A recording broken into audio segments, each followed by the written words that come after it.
A Hard Day's Night was released on the 6th of July 1964 and was an immediate critical and commercial success. But, more than 60 years on, has the movie truly stood the test of time? The film was shot on a modest budget and was originally proposed by United Artists as a cash-in so that they could exploit the loophole granting them rights to a lucrative soundtrack album. The Beatles met first with producer Walter Shenson before they flew off to New York to do the Ed Sullivan Show. Shenson requested 6 new songs. By the time they had returned back to London, they had 8 new ones and wasted no time in recording them at Abbey Road. The final 13 tracks made up their first and what would be the only album entirely of Lennon-McCartney compositions. It's a cracking album and often overlooked by today's critics who seem to lavish their praise on the later albums post-Rubber Soul. Always one step ahead of the game, the Beatles were keen to do more than just a cheap exploitation movie, as George explains. We did have a lot of offers beforehand to make films. They wanted us to just be the group in the back or just pass through a film and just sing a couple of songs, but we didn't want that because we've never enjoyed that sort of film. So we waited until we had a reasonable offer, and then Walter Shenson, the producer, came along, and with Dick Lester, the director, and we liked them immediately, and they had good ideas, and we all got together, and they said they want a film that we'll enjoy making and we'll enjoy seeing in the end, and so we just waited until this offer came along, and we did that. Shenson suggested filming an exaggerated day in the life of the Beatles. He recruited TV writer Alan Owen, who had been brought up in Liverpool, and dispatched him to Dublin to travel with the group and witness Beatlemania at first hand. Owen managed to write in their authentic voices, although there was still room in the hectic 7-week shoot for ad-libs, at which John was said to be the most proficient.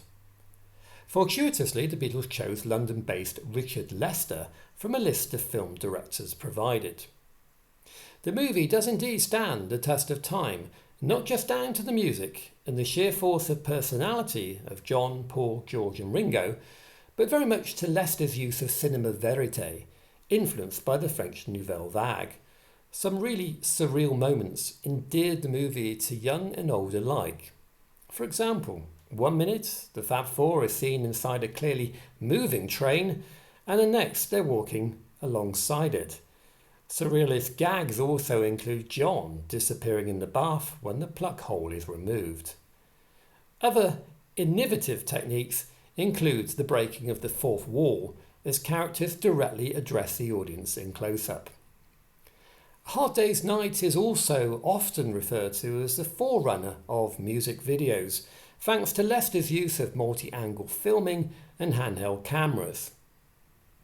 Whether it was an artistic or a cost decision to shoot in black and white, it certainly provides a gritty edge of British kitchen sink realism. Fortunately, the last remastered version maintained the original monochrome.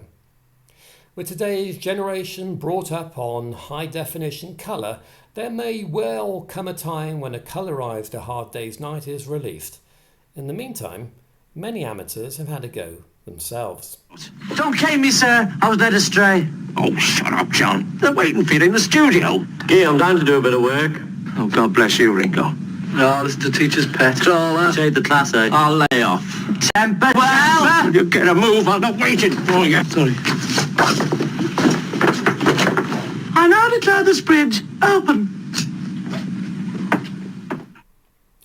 At the time of release, A Hard Day's Night had almost universally excellent reviews.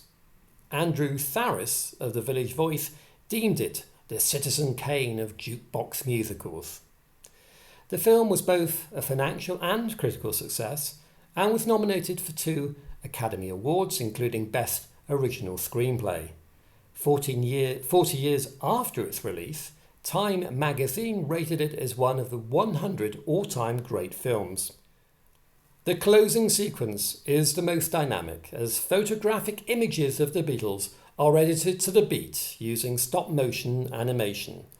Innovative, vibrant and exciting, A Hard Day's Night still feels as fresh and relevant today as it did more than 60 years ago.